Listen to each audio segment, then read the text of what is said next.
कहते हैं कि आपका अखलाक, आपका बिहेवियर वो सीढ़ी है जिससे आप किसी के दिल में भी उतर सकते हैं और दिल से भी उतर सकते हैं। लिहाजा हमें अपने ऊपर ध्यान देना चाहिए, अपने बिहेवियर पर ध्यान देना चाहिए और साथ ही साथ अपनी शख्सियत को निखारने के लिए भी बहुत काम करना भी चाहिए ताकि हमारे आसपास का माहौल बेहद खूबसूरत, बेहद शानदार हो सके।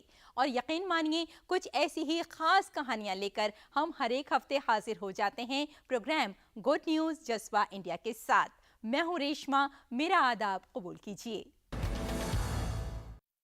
और अब आपको लिए चलते हैं एक ऐसी जेल में जो कभी मुजाहिदे आज़ादी का मस्कन था, यानी जहां मुजाहिदे आज़ादी ने बेशुमार मशक्क़तें झेली थीं, लेकिन आज ये तालीम का मंदिर बन चुका है, यानी एक स्कूल बन चुका है और यहाँ बच्चे तालीम हासिल कर रहे हैं। यहाँ के टीचर्स को भी फ़ख्र महसूस होता है यहाँ पढ़ाकर। क्या है इस पूरी जेल की कहानी, आइए आपको दिखाते हैं इस रिपोर्ट में।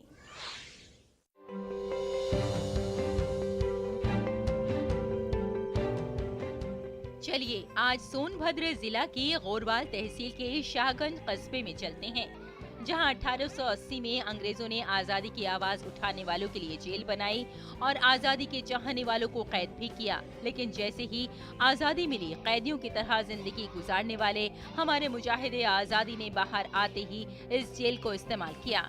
इसे एक मंदिर में तब्दील कर दिया गया, जिसे पहले जिला परिषद और आज बेसिक एजुकेशन काउंसिल चलाती थी, जिसमें आज तकरीबन 200 तलबा ज़ेर तालीम हैं। एक विद्यालय ऐसा है जो 1880 में अंग्रेजों द्वारा जेल बनाई गई थी और आज़ादी के बाद जो हमारे आज़ादी के पुरोधा थे, उन्होंने उस क्षेत्र में जेल की जगह शिक्षा का विकास को महत्व दिया और तत्संबंधी उस जेल को विद्यालय में परिवर्तित कर दिया और आज भी वो विद्यालय पुष्पित पल्लवित हो रहा है और हम सबके लिए एक बड़ा गौरव की बात है। और वहाँ पे जो बच्चे पढ़ते हैं उन्हें भी जब ये बताया जाता है तो उसे सुन के बड़े गौरवान्वित होते हैं। कई लोगों को तो ये विश्वास ही नहीं होता कि ये किसी समय में एक जेल रहा होगा। ये स्कूल के हेडमास्टर हैं जो इस बात पर फख्र महसूस करते हैं कि उन्हें एक ऐसे स्कूल में पढ़ाने का मौका मिला जहां कभी उनकी नस्ल यहां कैदियों की तरह अजियतें बर्दाश्त करती थी। कांता प्रसाद बताते हैं कि इन दिनों दूर दूर तक कोई स्कूल नहीं था। शायद हमारे मुजाहिदे आज़ादी ने इसी को सोचकर स्कूल में इसको तब्दील करने का फैसला किया। 1947 के पहले अंग्रेजों का जेल था और हमें फ़ख्र है कि हम इस विद्यालय के अभी वर्तमान में प्रधानाध्यापक हैं। स्कूल बनवाने में विशेष भूमिका रही है पंडित सिद्धनाथ मिश्र, जो पिपरी नंबर 1 के निवासी थे, और सादा प्रसाद थे तिलौली गांव के, ठाकुर प्रसाद सिंह मराची के, और हमारे बाबा खुद थे लक्ष्मी प्रसाद। भारत छोड़ो आंदोलन में बंद थे और जब स्कूल संचालित हुआ तो वो वहीं पहले वो प्रधानाचार्य हुए। 1962 तक इस स्कूल में इतनी सहूलियात नहीं थी, जब ये स्कूल सिर्फ क्लास 3 तक एक कमरे में था। लेकिन आहिस्ता आहिस्ता इंतजामिया और आम लोगों की कोशिशों से मजीद इंतजामात बेहतर हो गए। जेल था, इतनी मोटी मोटी सरिया जो है लगी थी यहाँ, और पूरा जेल का जो है ये पूरा जेल था। ये 5-6 कमरे इसमें जेल थे और सामान सरकारी कुछ रखा जाता था। उसके बाद तब ये स्कूल का निर्माण होगा। इसमें स्कूल में पढ़ने वाले आज के तलबा भी ये महसूस करते हैं कि आज जहां वो खुले फिजा में बैठकर तालीम हासिल कर रहे हैं, उनके आबाओ अजदाद यहाँ कैद थे और आज़ादी के लिए अजियतें झेल रहे थे। मेरे दादा परदादा यहाँ पे बंद थे। हमें बहुत गर्व महसूस हो रहा है कि हम यहाँ पे पढ़ रहे हैं। यहाँ पहले अंग्रेज दुश्मन हमारे देश के आज़ादी जो हम लोगों को आज़ाद करवाए हैं, उनको हीरो उन्हें यहाँ पर बंद करते थे। यकीनन तालीम के तय ये जज्बा जिले के फख्र में इजाफा करता है। इससे मुआशरे को आगे बढ़ने के लिए एक नई सोच भी मिलती है। Bureau report, DD news. और अब आपको लिए चलते हैं एक ऐसी जेल में जहां खवातीन कैदी हैं और ये खवातीन कैदी यहाँ भी खुद मुख्तारी की कहानी खुद ही लिख रही हैं। जी हाँ, ये सभी बेहतरीन कारीगर हैं और काम भी करती हैं, यानी सिलाई, कढ़ाई या फिर दीगर कुछ काम। और ये सब काम करके जो इन्हें आमदनी होती है उससे न सिर्फ ये अपनी ज़िंदगी को बदल रही हैं बल्कि अपने घर वालों की यहाँ से मदद भी कर पा रही हैं। तो क्या है इनकी पूरी दिलचस्प कहानी, आइए आपको दिखाते हैं। जिंदगी में हर कोई जेल में आना नहीं चाहता, लेकिन कुछ परिस्थितियां ही ऐसी हो जाती है, मजबूरी आ जाती है कि इन बंद दीवारों के बीच में आना पड़ता है। लेकिन इन बंद दीवारों के बीच में आकर भी हम अपनी उड़ान भरना नहीं छोड़ते।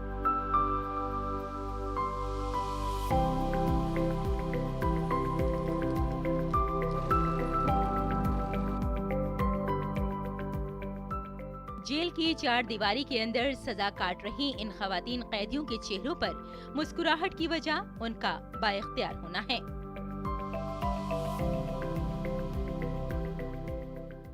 ये खवातीन जो हुनरमंद कारीगरों की तरह नजर आती हैं, किसी दुकान या कंपनी में नहीं बल्कि साबरमती इंटरमीडिएट जेल में अपनी जिंदगी बदलने की कोशिश कर रही हैं।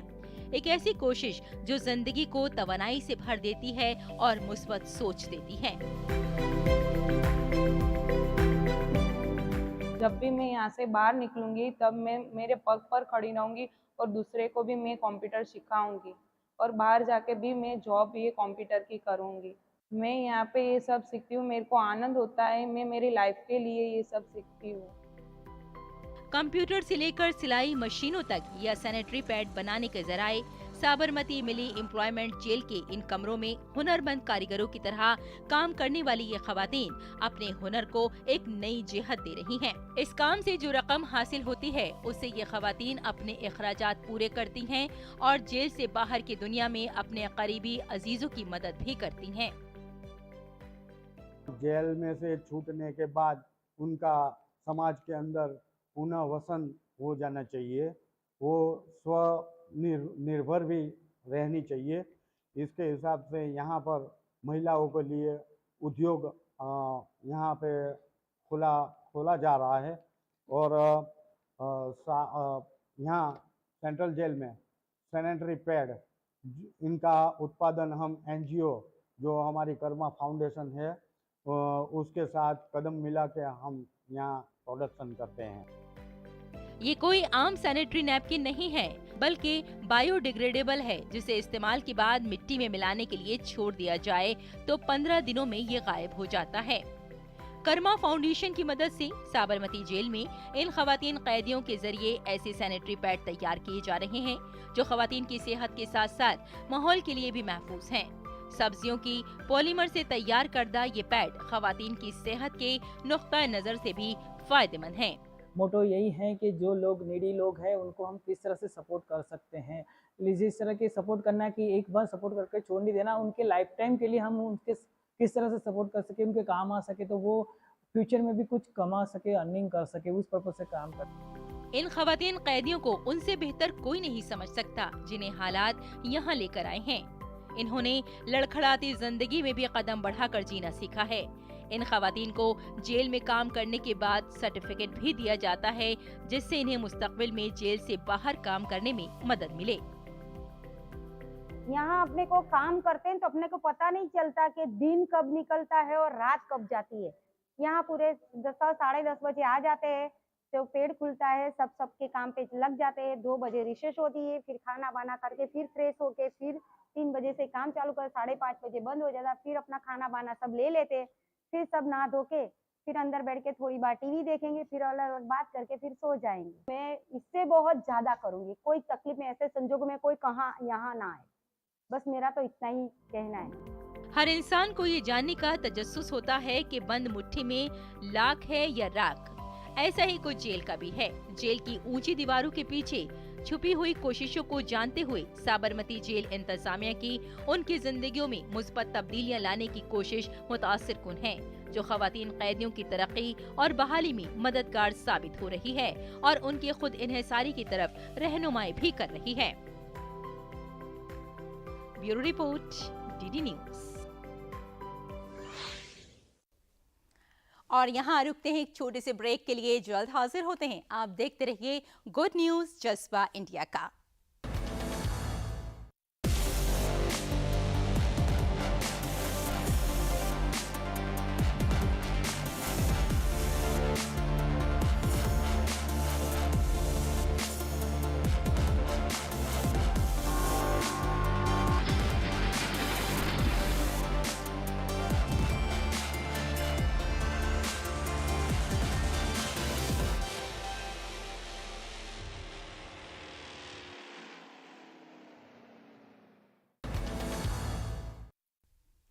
कहते हैं कि उड़ान के लिए जरूरी नहीं है कि आपके पास पर हो, जरूरत इस बात की है कि हमारे अंदर कितनी हिम्मत है, कितना हौसला है। और ऐसी ही एक जगह है भुज। जी हाँ, भुज वो जगह है जहाँ कभी एक इलाके में बिल्कुल वीरानी थी, लेकिन आज यहाँ सरसब्ज़ो सादाब जंगल आबाद है। और वाकई यहाँ काम करने वाले जिन्होंने इस जंगल को आबाद किया है, आज बहुत फख्र का एहसास भी करते हैं। जानते हैं क्यों? क्योंकि वज़ीर आज़म नरेंद्र मोदी ने मन की बात प्रोग्राम में इस बात का जिक्र किया है कि गांव वालों ने मियावाकी जंगल बसाकर एक बहुत शानदार काम किया है। कैसे किया उन्होंने ये काम, आइए दिखाते हैं आपको।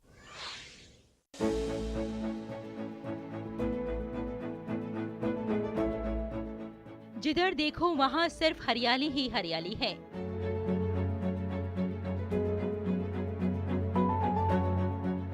गुजरात के कच्चे जिले के भुज में ये अपनी नौयत का सबसे बड़ा जंगल है। गुजरात के शहर भुज में ज़लज़ला ज़दगान की याद में बनाए गए इस मियावाकी जंगल की खास बात यह है कि चंद साल पहले तक एक बंजर जमीन थी। जहां तक देखा जा सकता है वहां सिर्फ वीरानी ही वीरानी थी। लेकिन अब इस खूबसूरत जंगल ने अपनी जगह ले ली है। इसका नाम स्मृतियों रखा गया है। लेकिन अब इस खूबसूरत जंगल ने अपनी जगह ले ली है। ये यादगारी जंगल ज़लज़ला मुतासरीन की याद में बनाया गया है, जिसकी वजह से भोजिया पहाड़ी अब सब्ज चादर से ढकी हुई है। इससे गुजरात के ग्रीन कोड में इजाफा हुआ है, भुज की खूबसूरती में इजाफा हुआ है और इसीलिए वजीर आजम नरेंद्र मोदी ने भी मन की बात प्रोग्राम में इस कोशिश की तारीफ की है। एकता नगर में ये जो मियावाकी वन बनाया गया है, इसकी प्रेरणा का मुख्य स्रोत हमारे प्रधानमंत्री माननीय श्री नरेंद्र मोदी जी हैं। जैसा कि आप जानते हैं, एकता नगर की परिकल्पना उनके विजन से हुई है और उनका विजन यह है कि इस स्थल को इस तरीके से बनाया जाए कि यहाँ आने वाले लोग एक तो यहाँ के प्राकृतिक सौंदर्य का, यहाँ पर जितने भी अट्रैक्शंस बनाए गए हैं उसका आनंद लें, इससे एक संदेश लें और इससे प्रेरणा लेकर और जगह पर भी इस प्रकार के वनों का निर्माण हो। हमारे यहाँ पर जो ऑन सीज़न है उसके अंदर लगभग 6000 तक पर्यटक इसको देखने के लिए हर मंथ आ रहे हैं और ऑफ सीज़न में भी हम देख रहे हैं 2-2.5 हज़ार से ज़्यादा व्यक्ति हर महीने इस वन को देखने के लिए आ रहे हैं। बाकी जंगलों को बनाने में सालों साल निकल जाते हैं, लेकिन कम समय में 1.5-2 साल में जंगल बना है। एकदम प्रकृति यहाँ पे आज खिली हुई है और मैं तो उल्लेख करता हूँ ऐसे जंगल घने और बनने चाहिए और लोगों को एक नम्र निवेदन करता हूँ कि ऐसे जंगलों में आपको विजिट करनी चाहिए। और सही में एक अविस्मरणीय जगह थी और हमको ये जान के मतलब ये देख के इतना खुशी हुआ। मोदी जी ने जो बनाया मियावाकी में, वो हम देख के बहुत खुश हो गए। देखा कि ऐसा तो मोदी जी बना सकते और कोई नहीं बना सकता। तो हम ऐसा सोचते हैं कि ऐसा और घने जंगल शॉर्ट टाइम में बनना चाहिए ताकि हम लोग विजिट कर सके और उसका आनंद ले सके। गो के जंगल होना मामूल की बात है, लेकिन ये अपनी नौयत की एक मुनफरिद और बड़ी कोशिश है जो जिला कच्चे के भुजिया डंगर में बंजर जमीन पर तैयार किया गया है। कई एकड़ पर फैला ये मियावाकी जंगल कई हिस्सों में तकसीम हो चुका है। इसमें लकड़ी, फल, दवाओं और फूलों के बागात शामिल हैं। यहाँ मियावाकी तरीके से गुज़िश्ता 2 सालों में 117 अक़साम के तकरीबन 3 लाख दरख्त काश्त किए जा चुके हैं। मुस्तक़बिल करीब में यहाँ 40 लाख से ज्यादा पौधे लगाने का मंसूबा है।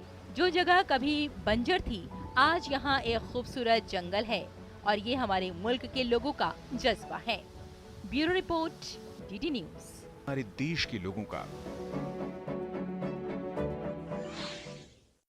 चेन्नई के लेदर रिसर्च इंस्टीट्यूट ने एक अनोखा काम किया है और अनोखा काम ये है कि आम के गूदे से उन्होंने मवाद बनाया है जो कि बिल्कुल लेदर की तरह दिखता है। अब आप सोच सकते हैं कि इससे कितनी चीजें बनाई जा सकती हैं। किस तरह से किया उन्होंने ये अनोखा काम, आइए देखते हैं इस रिपोर्ट में। बेल्ट के बगैर तस्वुर करें चमड़े से बना एक पर्स। क्या आपको हैरत नहीं हुई? क्योंकि एक ऐसी प्रोडक्ट मार्केट में आ गई है जो बिल्कुल चमड़े जैसी है, लेकिन असल में चमड़े की नहीं है। चेन्नई के लेदर रिसर्च इंस्टीट्यूट CLRI ने ये कमाल कर दिखाया है। चेन्नई के लेदर रिसर्च इंस्टीट्यूट ने आम के गूदे से चमड़े जैसा मवाद बनाने में कामयाबी हासिल की है। आम की पैदावार में भारत का शुमार दुनिया के मुंतखब ममालिक में होता है। लेकिन फिर भी किसान हर साल 40% आम के बागात छोड़ने पर मजबूर हैं, क्योंकि वो आम मेयार और मेयार के 100% मेयार पर पूरा नहीं उतरते। CLRI के साइंसदानों ने पेटेंट के लिए इंदराज किया है और मुंबई के स्टार्टअप अमाती ग्रीन प्राइवेट लिमिटेड को टेक्नोलॉजी का लाइसेंस दिया है।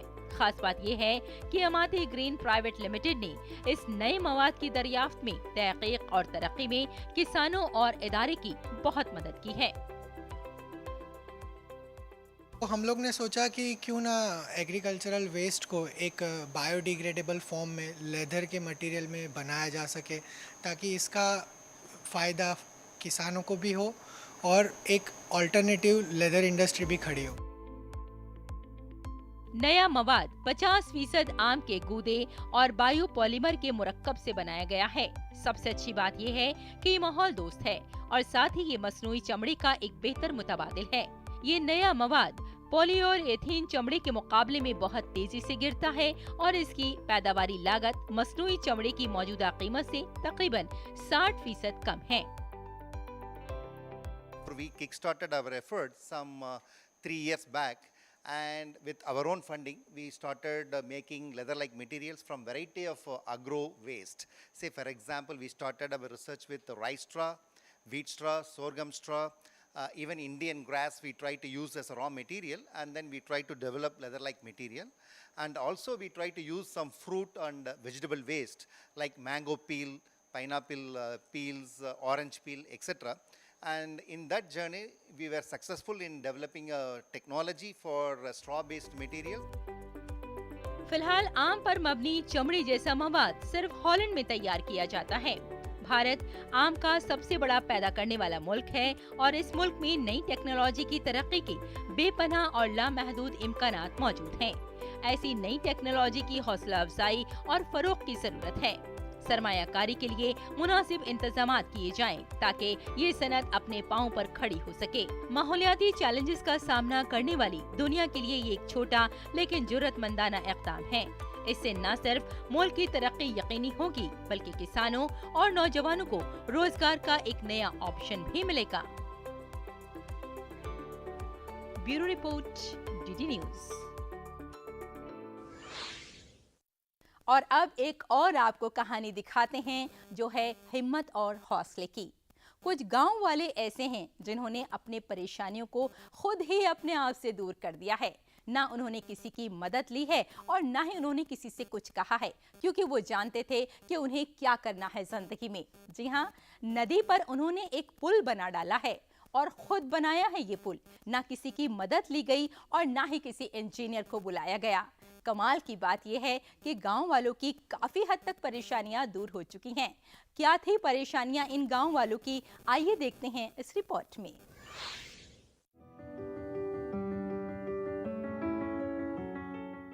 राजस्थान के बूंदी जिले के कुछ लोग जन सहभागिता से समाज के लिए नजीर पेश कर रहे हैं। दरअसल छावनी बोरदा गांव से निकल रही कुरेद नदी ग्रामीणों के लिए आजादी के बाद से ही समस्या थी।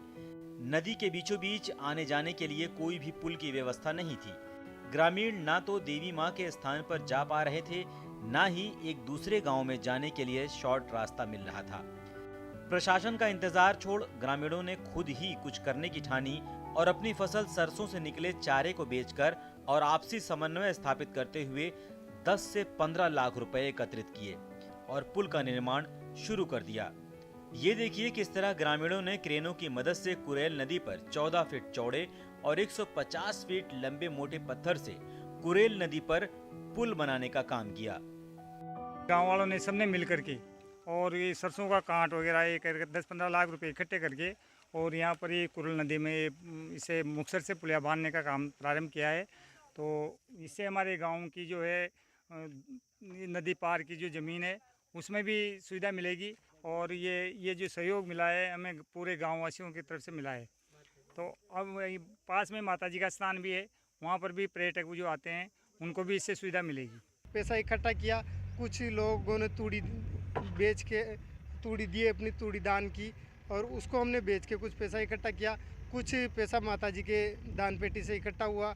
ये करके हमने लगभग 7-8 लाख के टारगेट से ये पुलिया बनाना शुरू किए। फ़ायदा तो यही है कि ये खरीफ की फसल हम नहीं ले पाते थे हमेशा, तो इस बार उम्मीद है हम कि ये फसल ले पाएंगे हम। हमारे गांव की समस्या थी, जो हमारे गांव वाले ने मिलके इस पुलिया का निर्माण करवाया। इसमें 150 फुट लंबाई की पुलिया है और 60 फुट ऊंचाई, 13 फुट चौड़ाई और इसकी लागत 15 लाख के आसपास है। अपनी ही मेहनत और लगन से इस पुल का निर्माण कार्य शुरू किया, जो अब पूरा हो चुका है। अब इस पुल से होकर गुजरने वाले वाहन यहाँ से नदी पार करने लगे हैं, तो आम जन भी यहाँ से निकलने लगे हैं। कुरेल नदी से दूसरे छोर पर बसे 3 गांवों में आने जाने के लिए ग्रामीणों को भी सुविधाएं मिलेंगी। माताजी के मंदिर में आने वाले यात्रियों के लिए भी यह रास्ता सुगम होगा, लंबी दूरी कम होगी। कुरेल नदी पर सेतु बनाकर अपने आप में ग्रामीणों ने जो कमाल कर दिखाया है, वो वाकई काबिले तारीफ है। गुड न्यूज जज्बा इंडिया के लिए राजस्थान से भावनी सिंह हांडा की रिपोर्ट, डीडी न्यूज। तो देखा आपने हमारे आसपास कितनी खूबसूरत कहानियां बिखरी हुई होती हैं, और ये वो कहानियां हैं जिनसे हमें तरकीब हासिल होती है और हम जिंदगी में काफ़ी आगे बढ़ जाते हैं। अगर हम ऐसी ही कहानियों से तरकीब हासिल करते हैं, अपनी ज़िंदगी के साथ साथ दूसरों की ज़िंदगी बदलने का हौसला रखते हैं, तो वाकई वही गुड न्यूज़ कहलाता है। और इसी जज्बे के साथ बस हम आपसे इतना ही कहना चाहेंगे कि हमेशा अपने चेहरे पर एक मुस्कुराहट रखिएगा, क्योंकि जब आप मुस्कुराते हैं तो दूसरों को मुस्कुराने का सबब दे जाते हैं। इसी के साथ इजाज़त दें, bye bye and take care.